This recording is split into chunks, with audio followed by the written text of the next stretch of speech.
pertama, bagaimana perencanaan supervisi yang dilakukan di sekolah? Perencanaan supervisi yang dilakukan di UPT SD Kampung sudah pernah saya utarakan bahwa program kerja saya di masalah supervisi itu ada dua, yaitu di semester ganjil kami laksanakan supervisi ADM administrasi, dan semester genap saya lakukan supervisi KBM.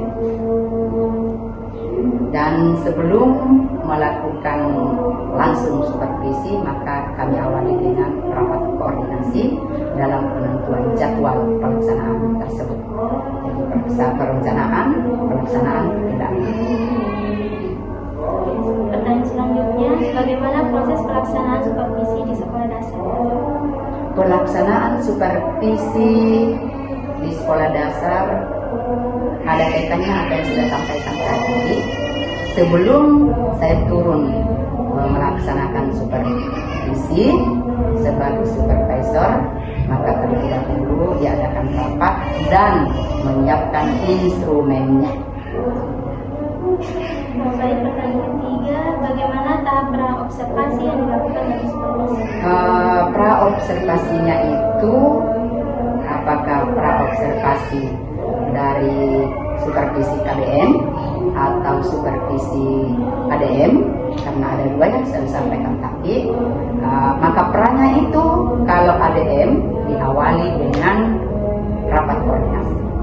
Kemudian yang kedua, saya print outkan atau saya kirim di grup, yaitu instrumennya. Nah, setelah Dewan Guru sudah menyiapkan berdasarkan instrumen yang saya bagikan dan jadwal yang telah kita tentukan, maka saya langsung turun ke ruangan-ruangannya.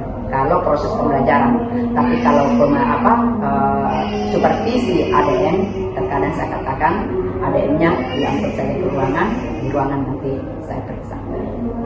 Oke, pertanyaan keempat, bagaimana tahap observasi yang dilakukan dalam supervisi? Ya, tahap observasinya seperti itu tadi, ya kan?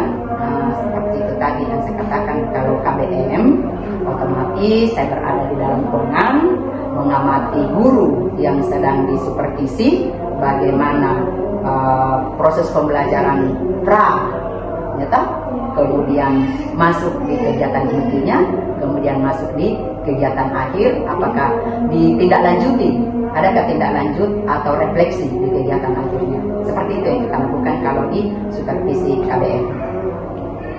Pertanyaan kelima, apa saja yang dilakukan pasca observasi supervisi? Nah, yang dilakukan pasca observasi supervisor ya, setelah selesai semua, ada catatan-catatan ya, di mana letak kelebihan, di mana letak kelemahan.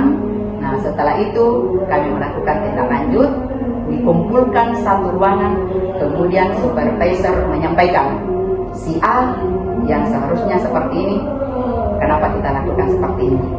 Yang di RPP-nya lain tujuan yang disiapkan, lain yang diangkat. Itu semua yang salah satu terkadang supervisor temukan seperti itu.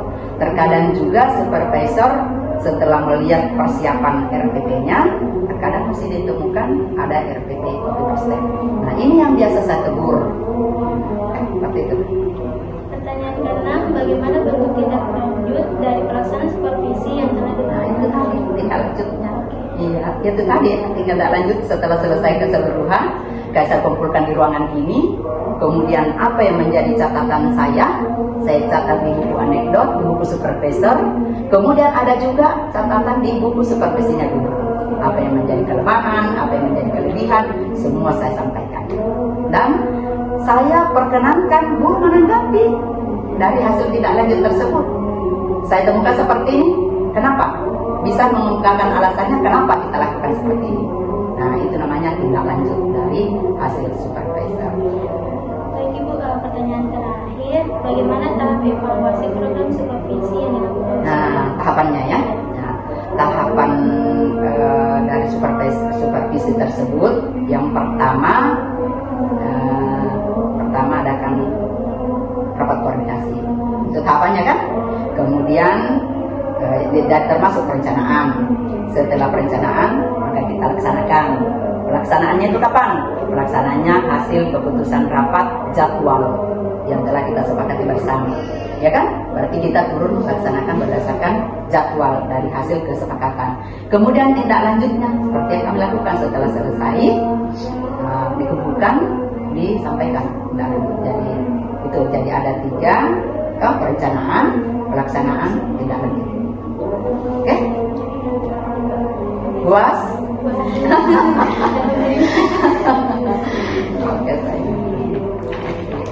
Baik Ibu, terima kasih atas jawabannya. Kami dari kelompok 6 mahasiswa asistensi guru pengajar di sekolah dasar.